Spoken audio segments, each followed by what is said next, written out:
Before Christianity and Islam came to Africa, a lot of African civilization had a lot of women in very important social roles, including it's important for us to incorporate some of these ancient and past cultural reverence for African women into our modern lives today. Women have always played important roles in the defense of Africa, and we need to put them back as equal partners with men to ensure that we have a fighting chance against the neo-colonial and imperial forces from the Arab, Chinese, European, and the American, nations. Here are some of the legendary women warriors in Africa. You can look for more, and you definitely find a lot more if you look. I just picked these 10 that I could easily find. Like, it's easy to find these, so you can also look for them. There are definitely many more, and I haven't arranged these in order of importance. I simply just arrange them according to the history, who came first, at which time, and things like that. So let's take a look at my 10 wonderful black, female warriors in history. First on our list is Amenerenas of Kush. She was the leader of the Kushite armies during the 12th century, and she gave a lot of help to the Romans who were trying to invade Africa on the northern side of the continent. She is very well known because she played a central role in leading the Kushite armies against the Romans in a war that lasted 5 years, from 27 BC to 22 BC. In 24 BC, the Roman prefect of Egypt, Aelius Gallus, left his province on an expedition to Arabia. The Kushites took advantage of his absence to rush forward into Egypt. Amneronas and his son Akinedad took the cities of Cyrene, Philae, and Elephantina. They ended up taking home several Roman statues from the cities. So she is one of the. She was part of the battle. She wasn't just the leader of the Kushites. She was part of the battle. The second woman on my list is Dihya, or Kahina, and she was a Berber queen, religious and military leader who led indigenous resistance to Arab Islamic expansion in Northwest Africa actually, the region then known as Namibia. She was born in the early 7th century and died around the end of the 7th century in modern-day Algeria. Dihya succeeded, Caecilius as the war leader of the Berber tribes in the 1680s and opposed the encroaching Arab Islamic armies of the Umayyad, dynasty. In the early 7th century, the Berbers of northwestern Africa were under the control of the Exarchate of Carthage, itself a division of the Byzantine Empire. However, after it fell to Islamic conquest, the Exarchate found itself in direct conflict with the Umayyad general Hassan ibn al-Nu'man, essentially wiping out Byzantine control of the area. However, with their former rulers defeated, Dihya was able to rally all the Berbers. She mounted a campaign of resistance against the Umayyad invaders, at first using guerrilla warfare, but quickly escalated into outright conflict. Under her instruction, the disorganized Berber forces quickly transitioned into a well-disciplined army. Seeing Dihya as the most powerful opponent in the region, General Hassan marched south to engage her. Their armies met near Meskiana, where Dihya's forces defeated Hassan so completely that he fled the area and retreated to Libya for the next few years. During this time, Dihya came close to establishing a new nation state, setting up new administrative system to support her army. Number 3 on our list is Gudit, or Yodit. Yodit, it means beautiful in Ge'ez, was an Ethiopian queen of the 10th century AD, about 970. Yodit, some called her Judith, is known for her destruction of the Aksumite Empire, bringing to an end the domination for over 700 years by Alexandrian alliance on the affairs of Ethiopians. She's also known with the negative name Gudit, which I said earlier, meaning nothing, having figurative connotation. And since she burned most of the monasteries of the 9 saints that came from Byzantine or Eastern Roman Empire in Ethiopia, she was also attributed Esato meaning fire. In Arabic writing of the time, she was known as Huiya, meaning fire too. Her family originated from the Christianity resisting Nile provinces of Damot. Yodit started Christianity. They wanted to convert her. She said she wasn't going to convert. They cut off her breast, then banished her into and that was one of the things that Rome Christian empires did. If you look at the history of Christianity in Israel, in the land of Israel, in the Holy Lands, you know that. So they banished her, and as part of the banishment, they cut off her breast. But she was so fierce and so beautiful that when she went into exile, a general who was also a prince, fell in love with her. Then she brought him back. She came back to Ethiopia with him, and then went ahead and sacked and destroyed all the churches she could find. So this is a woman who, despite all the mutilations that she underwent under foreign religions, she still managed to come back and assert her influence over the Ethiopian land. Try to drive away the foreigners and stuff like that. So she's definitely one of my favorites. Next on my list is Yenega, and this one is close to my heart because she's related to me like ethnically. I am Dagomba and she's Mosi, so we're sort of like cousins, sort of. So Yenega was the daughter of Nedega, an early 12th century king of the Dagomba kingdom in what is now northern Ghana, which is where I come from. That means that she lived over 900 years ago. She was known as a brave warrior and famous for her strong spirit. Today, she's considered to be the mother of the Mosi. We always, joke around with the Mosi all the time, the people of Burkina Faso, and she's become a cultural icon. Yenega's 3 brothers all commanded their own battalions, and as she grew, Yenega also learned the spear and bow. She was a match for any of them in her father's armies, and soon she led her own command. She led her army to success in many battles, especially against the neighboring Malinke people. Across the land, she became known for her skills in battle, becoming tall and slim, and sometimes mistaken for a man when she rode with her battalion in battle clothes.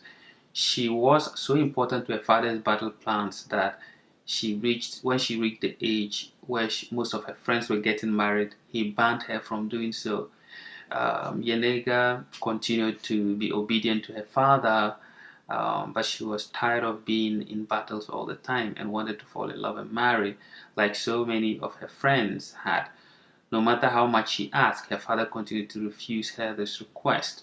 One story tells us that Yenega planted some wheat outside of her father's house.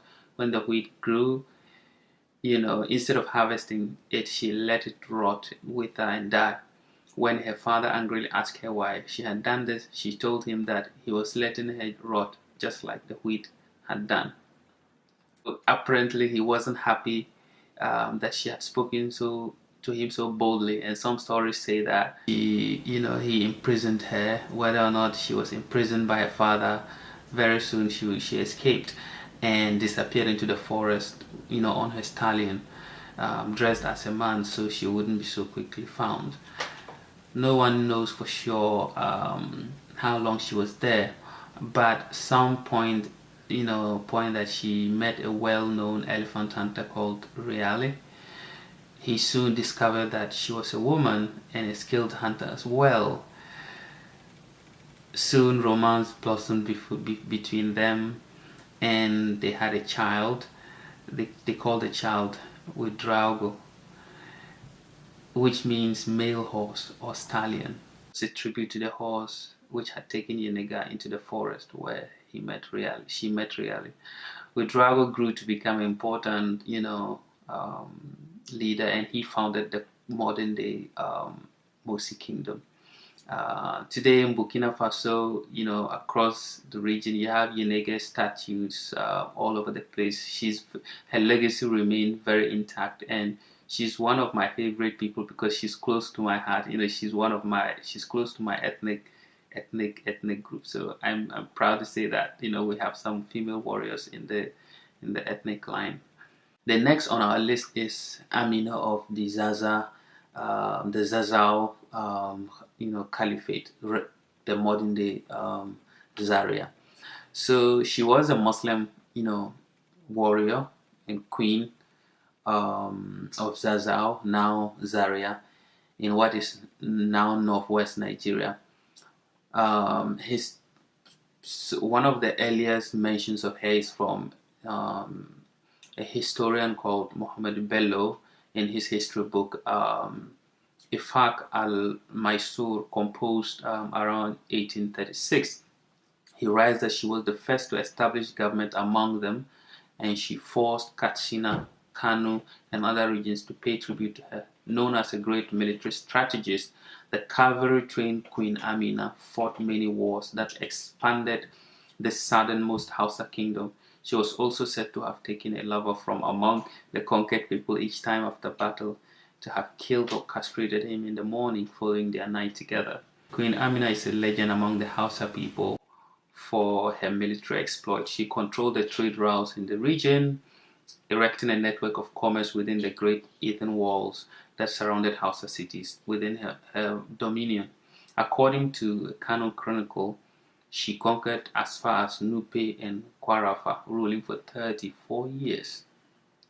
The next person on our list is very popular among African Afrocentrists and Afropolitans, so I'm not going to spend that much time on her. The next is Queen Nzinga of Ndongo and Matamba.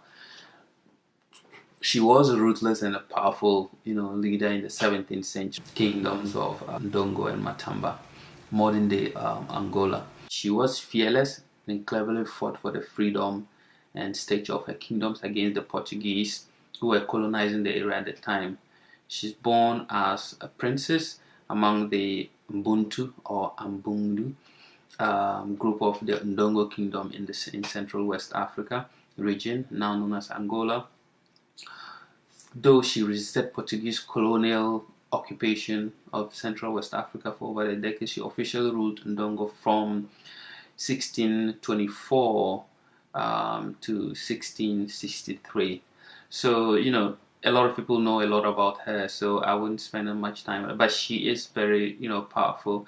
The popular story about her was when she went to meet the Portuguese, they tried to disrespect her by giving her mat instead of a stool. She ordered one of her servants to squat, on force so that she could sit. That's the most popular thing. I mean, I guess it's not that if you are among the masses, it might not be that inspiring that she ordered one of her servants to be on all fours, but she is such an interesting figure, in terms of displaying power, in things like that. So she's an interesting figure. Anyways, the next person on our list is a warrior who fought a different kind of war. It's Harriet Tubman. So Harriet Tubman, was American abolitionist, a humanitarian, and an armed scout and spy for the U.S. Army during the American Civil War. She was born into slavery. She escaped and subsequently made 13 missions to rescue approximately 70 enslaved families and friends. The network of anti-slavery activists and safe houses known as the Underground Railroad. She later helped abolitionist John Brown recruit men for his raid on Harper's Ferry, and in the post-war era was an active participant in the struggle for women's suffrage. In honor of her courageous efforts to rescue her family and friends from slavery, abolitionist William Lloyd Garrison named her Moses, alluding to the prophet in the book of Exodus who led the Hebrews to freedom from Egypt. She was such an important figure, and a lot of people didn't know much about her. First of all, there's so much emphasis on men as opposed to women, and what she was doing was also underground. This is from Frederick Douglass. When she asked him for a recommendation, and this is what he wrote: "You ask for what you do not need when you call upon me for a word of commendation. I need such words from you far more than you need them from me, especially where your superior labors and devotion to the cause of the lately enslaved of our land are known as I know them. The difference between us is very marked. Most of most that I have done and suffered in the service of our cause has been in public, and I've received much encouragement at every step of the way. You, on the other hand, have labored in a private way. I've wrought in the day, you in the night. The midnight sky and silent stars have been the witnesses of your devotion to freedom and of your heroism, excepting John Brown of sacred memory. I know of no one who has willingly encountered these perils and hardships to serve our enslaved people than you have." So what Douglass is essentially saying is that Tubman is among the greatest of African, freedom fighters, and Tubman is one of my favorite. They are now trying to put her in the $20 bills, which is very interesting. But like what she did, people were there was certain death. If they catch you, you're dead. She braced this and went back again and again and again and again to rescue enslaved people. Next on our list is Yaa Asantewaa, of course, another one close to my heart because I'm from Ghana, and Yaa Asantewaa is from the present day Ghana, from the Ashanti Kingdom. So she was appointed Queen Mother of Ejisu in the Ashanti Empire, now part of Ghana, by her brother Nana Akwesi Afrani Okwesi, the Ejisuhene or ruler of Ejisu. In 1900, she led the Ashanti Rebellion, known as the War of the Golden Stool, also known as the Yaa Asantewaa War against the British colonialism. At her speech by the Royal Council, there was like a hidden meeting. This is what she said: "Now I see that some of you fear to go forward to fight for our king. If it was in the brave days of Osei Tutu, Okomfo Anokye, and Opoku Ware, chiefs would not sit down to see their king to be taken away without firing a shot. No European could have dared speak to chiefs of Ashanti in the way the governor spoke to you this morning. It is true that the bravery of Ashanti is no more. I cannot believe it. It cannot be. I must say this. If you, the men of Ashanti, will not go forward, then we the women will. I shall call upon my fellow women. We will fight. We will fight till the last of us fall in the battlefields." So what she was responding to was that because the governor had captured and exiled the Ashantihene to Seychelles Island, he was demanding that they give the golden stool in exchange. And so he was basically treating the Ashanti like nothing. And that's why Yaa Asantewaa was very angry with that type of the way he spoke to them, without deference, and the way the chiefs were contemplating accepting, his offer and basically, surrendering. So you can see that Asantewaa was a clear-headed strong African woman who stepped up to defend her people against foreign invaders. What do you think about Black Lives Matter today, being led by strong strong black women? Today, Yaa Asantewaa remains a great source of inspiration and pride for young African and Ghanaian women and men, including me, myself. Even though the British historians tried to call the war of the Golden Stool, we in Ghana rightly call it the Yaa Asantewaa War, to give reverence to the brave woman who initiated the war. Without her, there would have been no war. So forget about all these funny things about gold. The Golden Stool was not the biggest deal in the war. It was Yaa Asantewaa. So it's a Yaa Asantewaa War. It's not the War of the Golden Stool. Next on our list is Taitu Betul. She is one of my favorite, actually, if not my favorite. You would understand why. She was born in 1851. She was the Empress Consort of the Ethiopian Empire and the third wife of Emperor Menelik II of Ethiopia. She founded Addis Ababa, Ethiopia's capital city, now the headquarters of the African Union. If you know anything about African interactions with Europeans in the 80s, in the 1800s, you know that things did not go well for most Africans. Time and time again, a European so-called ally nation would just happen to witness some malady befall one of their new African buddies. And as a good neighbor, the Europeans would then prescribe their traditional folk remedy, military invasion. And so, time and time again, African armies would go up against European ones and lose. But not in Ethiopia. When its ally, Italy, began invading, Ethiopia defeated them in battle, and in so doing, made Italy collectively lose its mind. And this crushing victory, in large part to the foresight, skepticism, and the insight of Taitu Betul. She's the reason why Ethiopia is the only country on the African continent which didn't suffer foreign rule during the recent European division of Africa. She is the reason why Ethiopia. We have so much pride in Ethiopia. She is. So we all need to, make sure that we respect our women, and they need to know that they are not meek and weak people. They are strong.